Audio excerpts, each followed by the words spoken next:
All right, boys and girls, we're going to start an interview with my grandpa Harold, and then I have my brother Dan and my cousin Alex Vogel in the car as well. We're overlooking the beautiful Harlan County Reservoir. The date is January 20th, 2013, and one of the things I've always wanted to do is get on video my grandpa Harold talking about his experiences in the Pacific Theater of World War II. So we're going to do that, and this might be an ongoing series. This might be the only video, but either way, we're going to have video record of some things that happened a long time ago. Okay, Grandpa, can you tell the camera what your name is and what your enlistment status was, what branch military you served in, and what was the boat that you were that you served on? Ship. The ship that you served on. Like, That's right. Let me correct you now. Yeah. We're going to start from the beginning, right? Okay. Who are you? I'm Harold Pollard, a rusted out farmer, and after I went enlisted in the Navy in February of '44. They let me finish high school, and in August of '44, they called myself and my high school friend that went to the Navy with me, Bob Akins, and then another kid from Nebraska City, Willis Irwin. But Bob and I were high school classmates, and he enlisted a couple months after I did, but we both went to boot camp in August of '44. And they sent us to Farragut, Idaho, to the second largest Navy base in the United States. Great Lakes was the biggest, in Farragut, Idaho, and it was a hellhole. Cold in the wintertime. God damn, it'd take us up there on the lakes and have us row when the wind coming down across the lakes. And it always seemed like 20 below. It didn't have all this insulated clothing that we got now. It was wool, and you never could get enough stuff on. Get out there and we'd freeze our buns off, and that was toward the last of our recruit, or our going to boot camp. And then when we first got there, we went through, there was 110 in our company, Camp Peterson, Farragut, Idaho. Company, what the heck, I forget the number of the company. I think it was 212. And we was the last company to go through Farragut.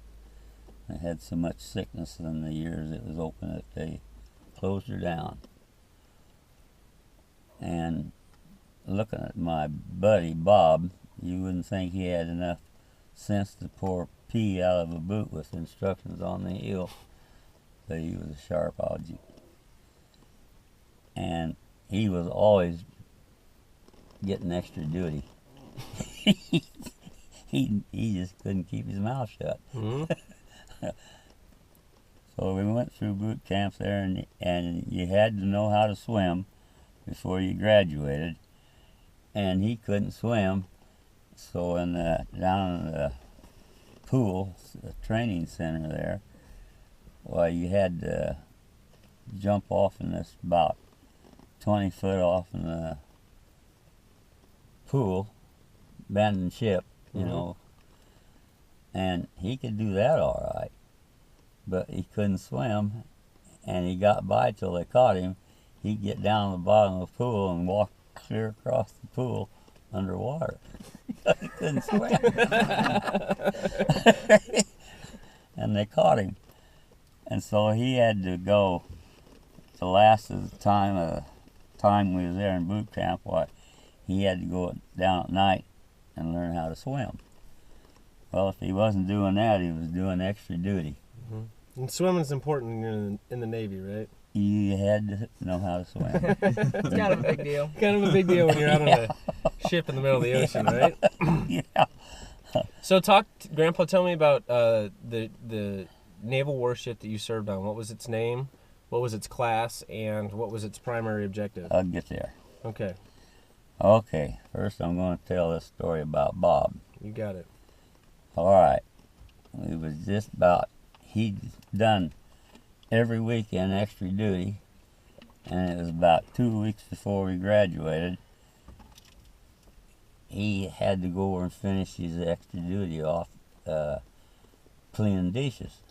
So he went through the bakery, and it was his last day of extra duty, or last couple hours.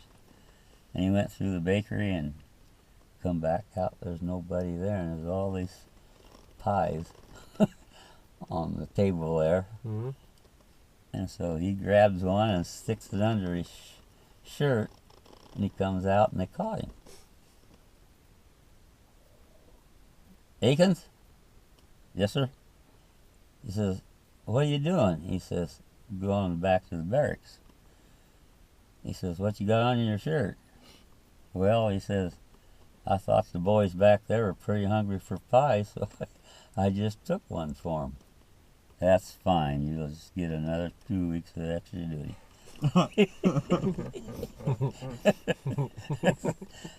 So he got back there, and he didn't have the pie either. They took it from him. Well, anyhow, we went from there on to going through our exercises, and we had a mile, they call it the grinder, big football field. It was a mile or half a mile around it. And we had to go a mile every day, run that son of a gun.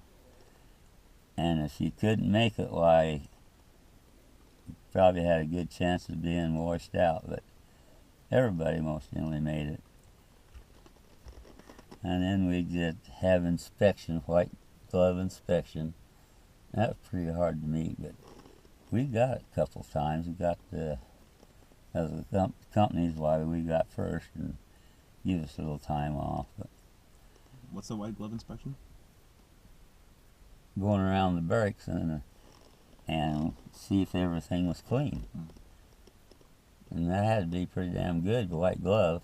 Mm-hmm. If you'd have missed a little dust in the corner or something, why, that was a gig against you.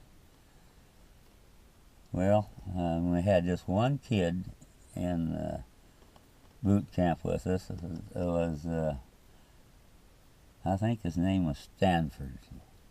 He was just a lazy, dirty, from Corinda, Iowa, and he would not take a shower.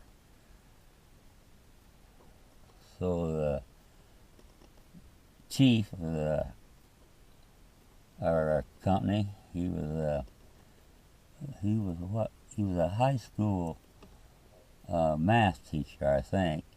Lindenberg, regular little old grandma. He was a good guy. And we'd stand inspection while he'd smell. So he told us guys, he says, what'd you learn when you was going through boot camp and inspections? And they always said, well, if you couldn't keep yourself clean, we had ways of getting you clean. And that was taking a cayeye brush. And that was a brush about that long, about that wide, with real brisk, what do you call it? Bristles? Bristles in it. Got him down on the floor with sand soap and salt water. By God, he learned to take a bath after that. That's He discipline, huh? He was red when he got up, and he had all the fighting taken out of him. Well, anyhow, he always showed up clean after that. And you couldn't have any dirty laundry on the day of an inspection if you had I had a nosebleed and I had a towel out there hanging up. Well, they caught that. They come in and going to put me on extra duty, and I told them what the deal was, and they said, well, couldn't you done something else? And he says, how could I do something else?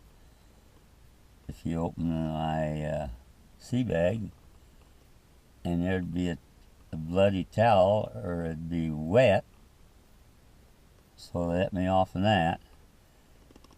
And then one or two times when you was in boot camp, you had to go around the oval. At night it was about 10 below. You had to stay out there too. Mm-hmm. And it was real easy to sneak in the basements of the barracks to get warm. And I never had to pull any of those guards, but a lot of the guys did. And they'd get caught once in a while, and boy, that was tough. Mm-hmm. Just catch you in there, because it was colder than hell out there, and we didn't have insulated parkas and stuff. Mm-hmm. But I never had to pull any of them, and I had a pretty good going through boot camp, because I kept myself clean and kept my mouth shut. So this one time we was having an inspection, and Bob didn't show up. He was late for inspection, standing there, and pretty soon, about 10 minutes later, here come Bob on the run. He was over getting extra duty hours off, you know. And it wasn't the chief, but yes, it was. It was the chief, and we had this one guy he was the same as we were. He was recruit, but they elected him to be our guide man, our point man, and he always told us what to do, and we had to obey him. Mm-hmm. Well, Bob come out there, and they asked him, the chief did, "Where you been, Bob?" And he says, "Well, I got held up." He said, "What held you up?" And he says, "Well, this guy had been in the Navy years before and got discharged. His old man his dad was a colonel or captain in the Navy, which is the same as colonel, and he always thought he had pulled everything over everybody else, but he didn't. They made him a yeoman to take care of all the bookwork." And he said, "What was the trouble, Bob?" And he says, "Well, that yeoman held me up because I didn't have my bunk made, and he said that's why I'm late." And said the old chief said, "Well, Bob, how come you were late? That's not a very good excuse." He said, "I tell you, sir, that son of a bitch had a yeoman in there was the reason why I'm late." He said, 3 times around the grinder. That's funny.